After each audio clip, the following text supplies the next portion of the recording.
Hey everybody, welcome to this bonus episode of the Higher Ed Geek Podcast, episode number 119 with Mike Palmer, the host of the Trending in Education podcast. So this is super fun. I always appreciate talking with Mike. I was on his podcast recently, so it was nice to have him on mine. And we covered a lot of ground, hear a little bit more about Mike's story, and just a lot of good stuff. Make sure to check out everything we mentioned in the show notes and connect with Mike and listen to his show. It's really great. And just another quick mention, we've got our merch store, great sale going on this week, so definitely go check that out. And you can also hop on to our Patreon to support the show as well. Links for both of those in the details and description of this episode. But without further ado, this is episode number 119, bonus episode with Mike Palmer. All right, so we are here, another meeting of two higher ed podcasters. Always nice to have someone else who's just in the game, in the thick of it. I know you've been going consistent with weekly episodes for a long time, so I'm excited to kind of pull some learning and some morsels and anecdotes from that long experience that you've had podcasting in higher ed here with your show, which we'll obviously talk more about. But Mike, if you want to start us off, as we always do, just introduce yourself and give a brief overview of your professional journey and how you got to be where you are today. Sure. Thanks for the introduction. I'm Mike Palmer. I began my journey, I guess, as a kid. I learned a lot from my dad, who was an early adopter of technology. So he was always trying out the next new thing. And he really continued that on into late in his life. From that, I also got a love of learning, I guess, from Dad. And then thanks to pretty good SAT scores, I wound up getting a scholarship to go to New College in Florida, which wound up being the best choice for me in that it was an alternative educational concept. No grades, you contracts, 7 contracts, and then you write a thesis and you do 3 independent study projects to graduate. So that all made a profound impact on me around just innovation around educational models. And then coming out of there, I worked a bit in psychology at first, was planning to go to graduate school for that. But I also began teaching for Kaplan,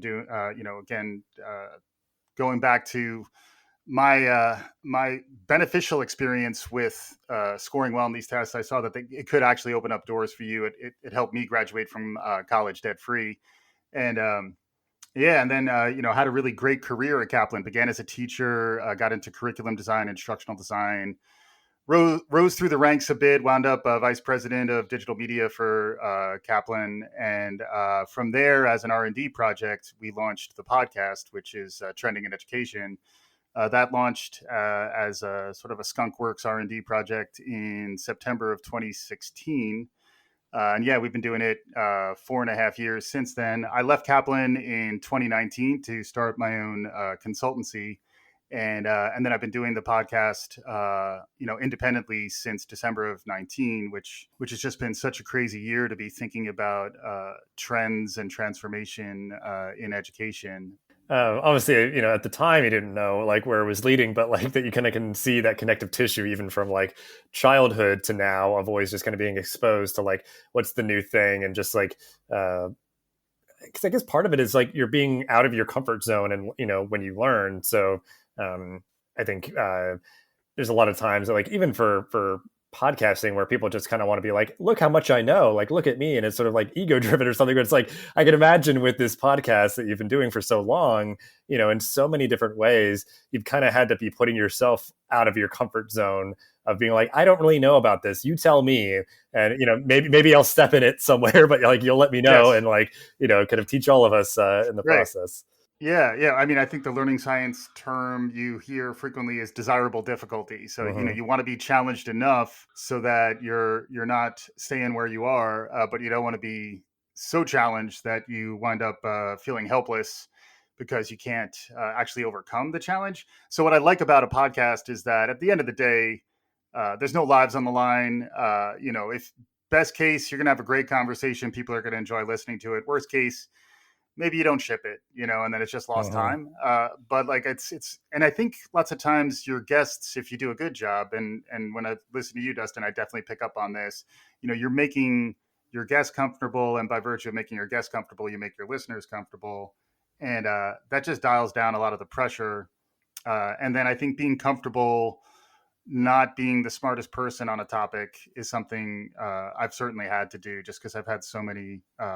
It was different when we had fewer guests, in which case I was competing with my co-hosts, and sometimes I could actually be the sharpest tack in the tack box. But I think when you start interviewing people who really are bringing a wealth of knowledge really beyond yours, it's an interesting blend of humility and stepping up to the challenge. I was talking to my wife earlier, and I was just commenting that I always feel like I haven't finished my homework. Like there's always another show to prepare for. There's always another domain to ramp into. And I think I guess it's a flavor of the imposter syndrome too. You just have to be comfortable, swinging above your weight a little bit in terms of having these conversations with folks. And then lots of times you'll stumble into really interesting places. Yeah. Well, because I think it's also a difference too of like doing an interview format, because like for me, yeah, it's a great way to talk with other people about the things that I care about, and then I know it's relevant to others. But like, the person where it is like ego driven, the sort of the other end of the spectrum is like, and these it can be hugely compelling where it's like somebody who's like really knowledgeable and super competent. It's like, yep, it's just me talking into a microphone every week about whatever I want to say. And it's like, wow, when those are done well, it's like, that is incredible that you made, however many minutes of content every week be really interesting. And it's just you, kind of talking at your audience. And, right. But podcast, it could be any kind of format, doesn't really matter. Well, yeah. I mean, in particular, podcasting is really exciting now in that the genre is kind of mutating and transforming itself in really interesting ways, especially if you look at the genre more as audio in general, because, Clubhouse is a really interesting platform that I've been tracking. I saw you were tracking it as well. It's an interesting blend of invite-only social media meeting podcasting and live. It's almost like a live conference experience. I did hear, I did see someone say that Clubhouse, why would I go to Clubhouse? Because it reminds me of all those panels that I get stuck at conferences, so like there is a little bit of irreverence to it as well. But yeah, I mean, I think it really does come back to that lesson of just my dad, who I guess was the generation before baby boomers, or I don't know, he's a little bit older, but he remembers when mainframes were being used, and then he would, when the personal computer was happening, he could see where that was heading, and he wanted to bring it home. So he was always, kind of tinkering with what was new and what was emerging. And I just learned from him that is what we do. And to his credit, he was doing it well on into his 70s, even into his 80s. And that just felt like a really good model for me in terms of, staying curious. And that was one thing that was really great during a really long run at Kaplan, was I was always being exposed to new content domains, and I'd have to try to absorb as much of it as I could. And I do like trivia too, so I am, I am a 4-time trivia champion at Kaplan Test Prep. So I do have that under my belt, and they can't take that away from me, Dustin. That's right. Well, I guess I'm curious because obviously, I mean, it's a very compelling premise of like, the idea of, maybe you're interested in trivia and sort of what's novel and new and all that, just, connecting it all the way back to your origin story, as it were. But, in terms of like, I'm always kind of curious because like for me, like, as an avid listener of podcasts, and, I've been doing this for between different shows, I always have to like do the mental math. I guess next month it's going to be 8 years. So I'm curious, maybe like how you initially got into it, or what was sort of compelling about doing this versus, like you said, like kind of examining all these different platforms and ways that you could be putting content out there, or just sort of like, like kind of figuring out what is trending. Like you could have done that in a lot of different ways. Like, did you have like a background with like radio, or I don't know what kind of inspired the podcast, like just that one little, like the catalyst of it, as it were? Yeah. Well, I mean, part of it was that Kaplan Test Prep was part of Graham Holdings, and so was Slate. So Slate had an audio booth, a whisper room that they bequeathed to us at Kaplan, and we installed it in the middle of our cubicles there. So that became I liken that to when the gods must be crazy, a Coke bottle falls among a tribe in Africa, and like there's a completely different understanding of what the thing is. But we it was my job to be experimental with technology, to see what's happening in new and emerging media beyond education, and try to find the applications of those trends. So that's why it was a bit of a natural fit. And then audio, mostly as a listener, and then also as someone who spent a good deal of time reflecting on e-learning and instructional design, and someone who thought a lot about the power of teaching. A lot of the power of teaching is really the power of their voice, and that's a very profound insight when you arrive at it, because frequently you're thinking about the physicality or their face, both of which are really important, as well as their cognitive virtuosity. But I think the thing that people really learn from is the spoken word, Uh-huh. and a genre like podcasting gives you that level of a focused channel that I can just listen to. And this is where I refer to our ears as our learn holes, but they're really there to take in information and to understand language. And obviously, you want to pair them with your eyes, also known as your learn balls, and you want to have both of those things working at the same time if you can. But there's a rich history of uh, the power of the spoken word, whether you go back to the history of poetry or hip hop or philosophy. In all those cases, it was really the words and the way they were intoned by a speaker that were so profound. So I've gradually gravitated to that. Also, I find that I'm not a big eye reader now that I can listen to books. Mm. It's less often do I have the affordance of my eyes to read with, and more often, especially if it's voiced by the author, I want to get the sense of emotion and idiosyncrasy that you get from voice. I mean, yeah, all really. I mean, just I think the depth of that, and also just taking it with some levity, I guess. Sort of the duality of just like the technical terms of learning holes and learning walls. Well, yeah, because it really is that, like, because we mentioned really briefly, like, before jumping on here, just like that idea of like, oh, if you do like a video interview or podcast, whatever, like it's gonna have to be shorter. Like people's attention spans to just stare at something for a while, like they're probably gonna end up being like, well, I can still hear them talking. I'm gonna like go up and do something else really quick. So it's like, well, you might as well just do the audio, and when it's done well and high quality, it could just be really compelling in all those ways that you said. Like it just makes, like, in kind of that weird way, like it allows someone to focus better in some circumstances, I feel like. But so really interesting. If you break it down, it's a separate perceptual channel, and our ears and brains were designed to take in these really rich inputs. Also, if you think about the power of music, which is another element of this, that I think we're just scratching the surface of that, like bringing music into podcasting in much the same way that it's incorporated into radio and more theatrical productions. I think we're really just at the beginning of a renaissance. I like to say, audio is the new video, is what I was saying a few years ago, and it sounded funny at the time.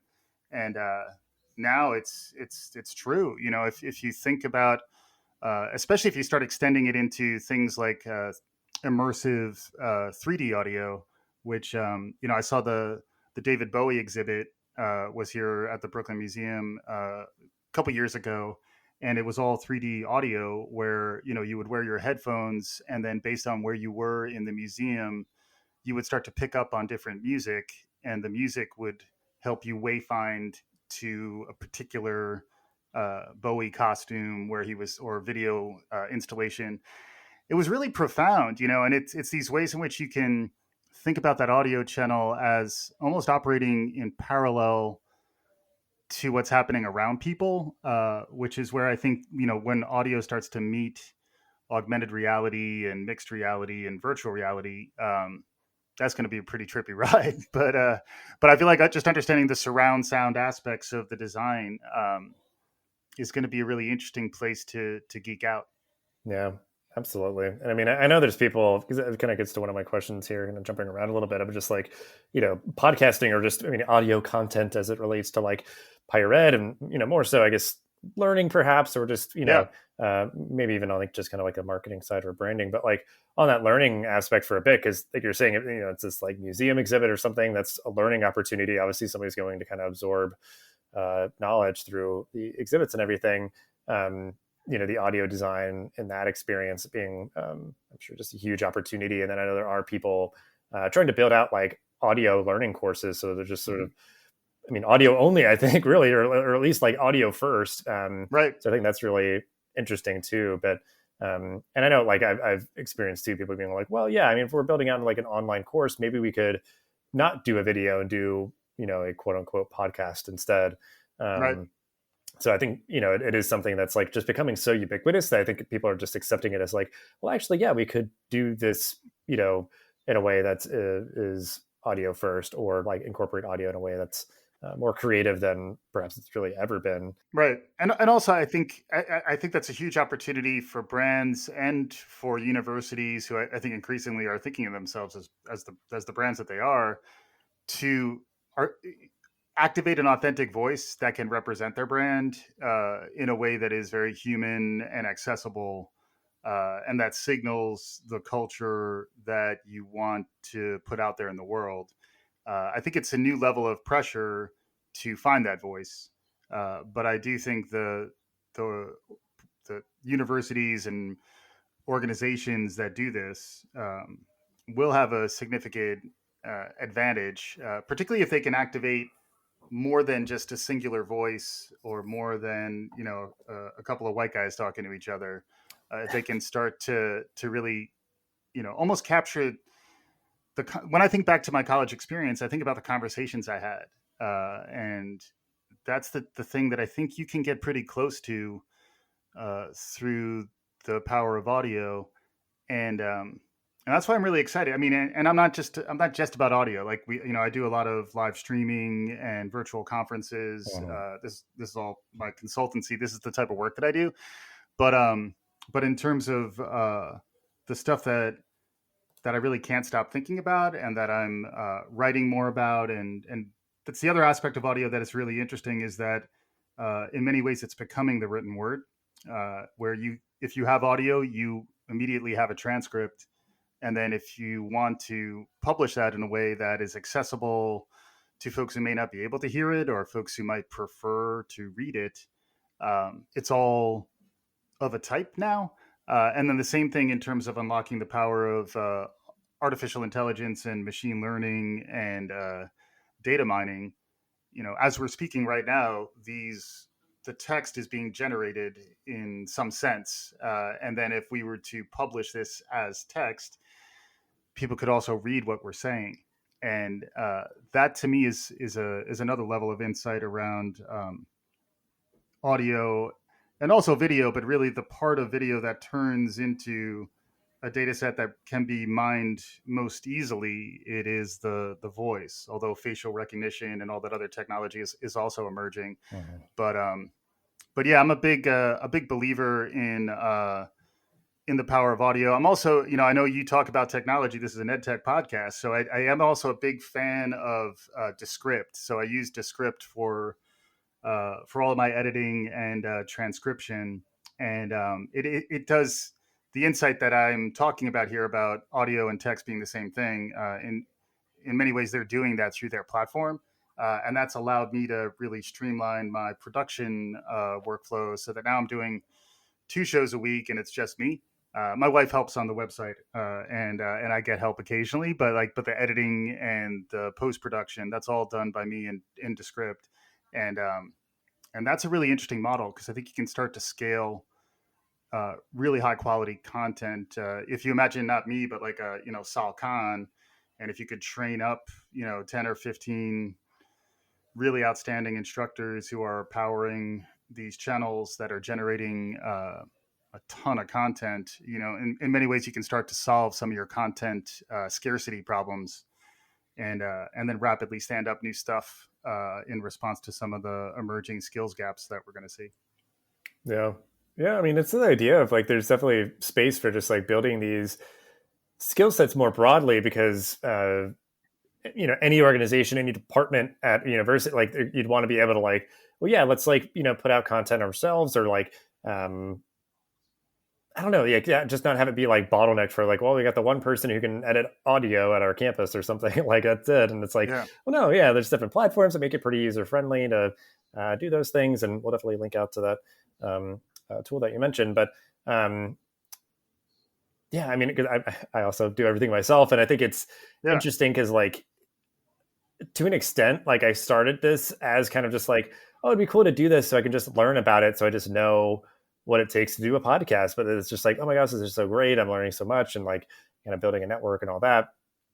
But I'm curious, I guess, if that was sort of a similar thing, just because I think this is like a bigger question we can spend a lot of time on, of just like what you've learned from this experience. So I imagine maybe like initially, like you mentioned, like there's kind of just this thing dropped in the middle of your kind of bullpen and being like, maybe I can use this for this other thing, and just like doing it to learn how to do it. Less so like, oh, I'm going to create the biggest show in a media empire or whatever. That's just like, well, I want to do it because I want to play around with like these tools or platforms or whatever.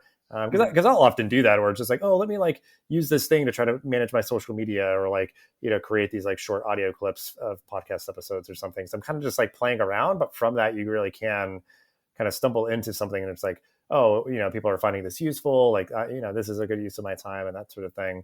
So I'm curious, yeah, just like broadly, like what you've learned from this experience, if you want to kind of hit on a couple of different things Yeah. over time, or what. Yeah, sure. I mean, I think the first thing is, the design concept matters. So I think the idea of looking at what was emerging in learning as broadly as possible, which is the real initial design intent of training and education, and we're still pretty true to that. Is like, don't don't focus on a silo. Look laterally whenever possible, laterally and across. If something's happening in one particular domain of education or learning, could it be applied across more domains? And then if something's happening in an adjacency like technology, media and entertainment, esports, gaming, something I know you have some passion for. Could that be applied uh, in new ways within education? So it's a combination of both those things. I learned that doing a podcast with that as your design intent is smart because it's going to motivate you to keep doing it, and then you're going to always be learning and staying relevant.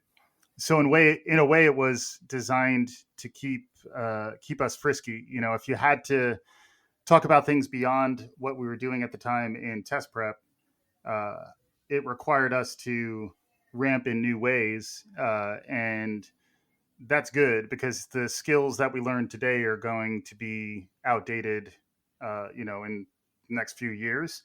And I've been in this career long enough to realize that that happens. Like the stuff that I was great at 10 or 15 years ago is probably no longer relevant in many cases, particularly the more technical you get.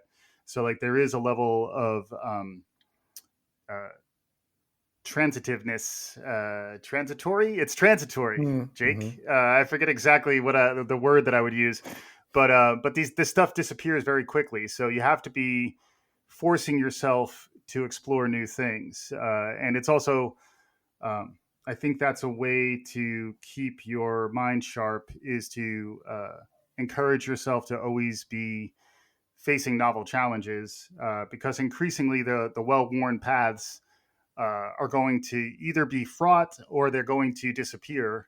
So taking the less worn paths and being a little more experimental and improvisational will ultimately be beneficial to you.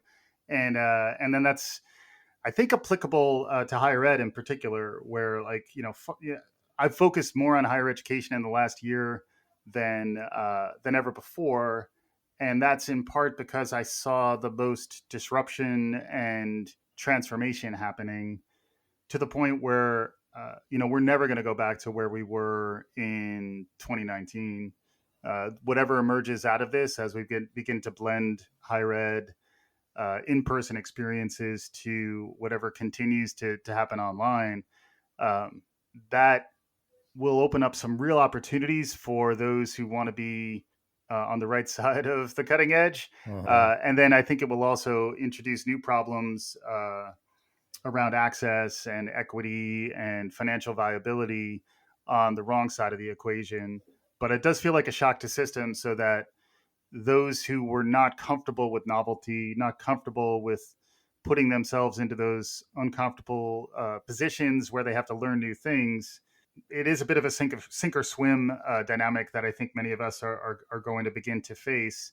And I think that's when you have to relax and lean into um, the learning opportunity. Like it's the only way you get better is to try new things. I guess what kind of is resonating. It's like really interesting sort of like meta aspect. It sounds like, the podcast kind of started as like this like experimentation and learning, but then like the podcast itself is about experimenting and learning. Like, so it's like it came to be with the same ethos that you kind of live out through each episode and everything. So there's something beautiful about that, I think.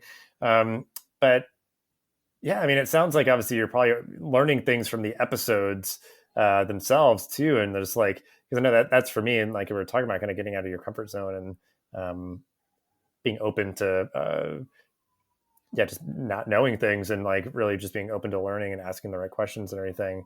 Mm-hmm. Can you think of anything in particular that you feel like was like, just in recent memory, like maybe a recent episode where it was like really enlightening of like, wow, I knew nothing about this before, and this episode was like, just at least just for you personally, was like super enlightening. Recently I've had more conversations about virtual reality and its applications, which has really, it was a trend that I identified. I was looking ahead at 2021 and I was talking about 21 trends and virtual realities, what I called simu-learning, but learning through simulations as something that, I had already been talking about prior to the pandemic, but then the pandemic has really fast forwarded that in many interesting ways. Not to mention, the fact that faster connections are being built, and then many of these simulations are also, you can access them through a PC. But that's really got my wheels turning a bit, just around what new media formats are going to emerge. That the the platform I was talking to, it was Anurupa Ganguly, and she's the CEO of Prisms of Reality is the name of the company. And then I recently talked to a guy at Victory XR, which is also a augmented reality, virtual reality. But those technologies are really interesting to me because, like, as someone who remembers when Second Life was a thing back in the early 2000s, and kind of wasn't that interested in it and didn't think it was that cool. And then, Avatar happened, and we were like, oh yeah, 3D is pretty interesting, but kind of whatever. It's always interesting when these technologies finally reach that point in time when the adoption can really lead to meaningful transformation. And I think augmented reality, virtual reality is one that is really, if you're thinking about the technology side, I think that's something that's really on the cusp of a major breakthrough. But then beyond that, the trends that I wind up gravitating to more lately are around, design thinking, social emotional learning, the importance of social justice and, enlightenment. And that's another one that's also interesting. If you start juxtaposing virtual reality with teaching social skills, or, Immersion's a really interesting company that's doing that type of work. It's just fun to be able to spend a little bit of time focusing on what's really just now possible. And especially as those cycle times keep on accelerating, if you play with your head up, the 2020 should be a pretty fascinating time to really invent new forms of instruction. Yeah, immersion was the one I was thinking of when you were talking. I was like, oh, I saw that one time and it was really cool. So yeah, we'll link out so folks can check out all those different things that you mentioned. But yeah, I mean, all of those are things that I feel like I've been just kind of hearing more and more about. So the idea that you've like, learned about them and continue to learn more as like time goes on through your podcast, and just like, because I feel like it's like that phenomenon of like, once you hear about something for the first time, you start seeing it everywhere. It's like, has this been always around, or like, is it just now really becoming that much more common? I think it's definitely kind of the latter. Yeah, it's also the availability heuristic though too. Like that is, like, humans are notorious, confirmation bias. Like once we anchor on something as existing in the world, we're more likely going to notice it more.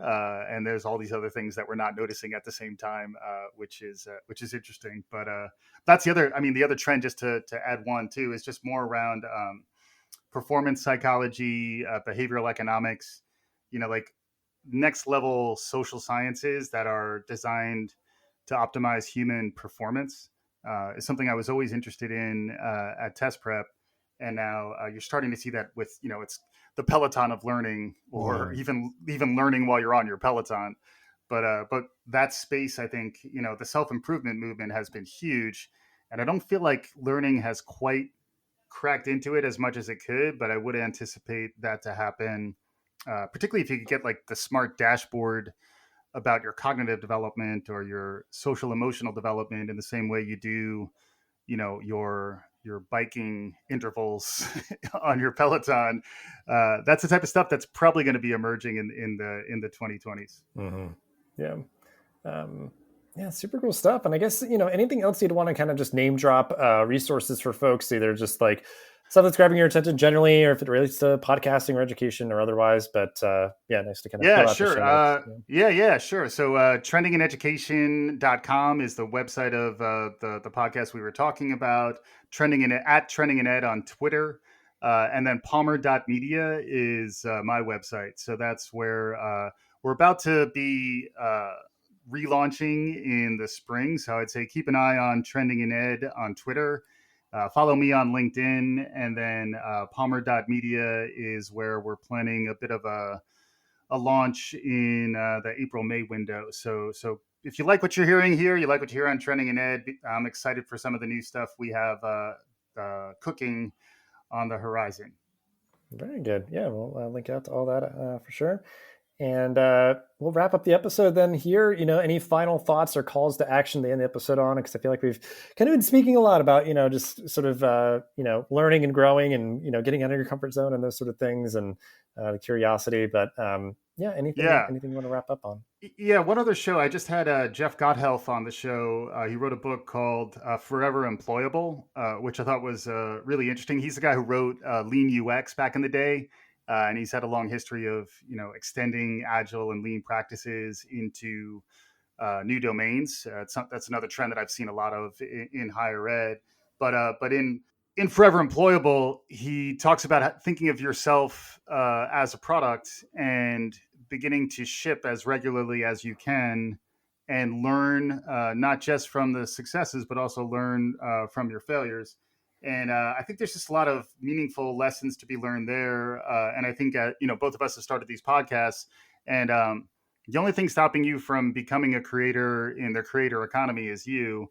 And there's a point at which, if you're not making things, there are people out there who probably are. And, you probably want to learn some of these tools just so you can stay frisky and employable, well on into your later years. So Forever Employable was a pretty interesting book, and I just had Jeff on the show, and wanted to put that one out there as well. Well, I think that's a great way to sort of wrap it up, though, is because I think that really summarizes a lot of what we talked about too. It's just that idea of like, well, what's the big deal? Why should I stay so curious or learn these new things? It's like, for kind of your resiliency in your career, or just to be that more marketable and those sort of things. Like, obviously, that's not the end all be all, the most important thing in the world, but it's up there. It's very important. So, so I think that's very compelling, and, it can take whatever shape, like you said. It's whatever tools, platforms, or just like, because for me, like you mentioned, like being into esports, I, as of the recording of this, just finished my last course for my esports certification. So I'm not like exactly sure what I'm going to do with that yet, but it's like, that's something distinguishing that not a lot of other people have yet. So, I've been keeping an eye to see if there's opportunities to get involved in that space. But, I have something formal that is like a credential that shows like, wow, you've really done your literal homework, like formal, kind of learning through these short courses on it. And it's, just kind of trying to stay frisky, as you said, just like being in that place where it's like, kind of nimble and agile and lean, and those kind of verbs and everything. Like, it's, that is often advice that is applicable in our kind of daily lives. But like you said, it's showing up in a big way in higher ed as we kind of get into the space of like hybrid and different things, where it's just like, like somebody could just kind of like pop into this online course, go to On Ground, do this, that, the other thing, Yeah, great point to end on. And thank you so much for taking the time and all that you shared. And as always, we'll have ways to connect with you and everything that we talked about here in this episode in the show notes. But always great talking to you, Mike. And it's just, again, it's always like super awesome to talk with another podcaster because you just gotta get it. And it's just, I don't know, it's just always a really good time. So thanks always again. happy to do this, and keep on doing what you're doing. I really appreciate your work as well. Thanks for listening to this episode of the podcast. Make sure to rate, review, and subscribe so you never miss an episode. Thanks again for listening, and we'll see you in the next episode of the Higher Ed Geek podcast.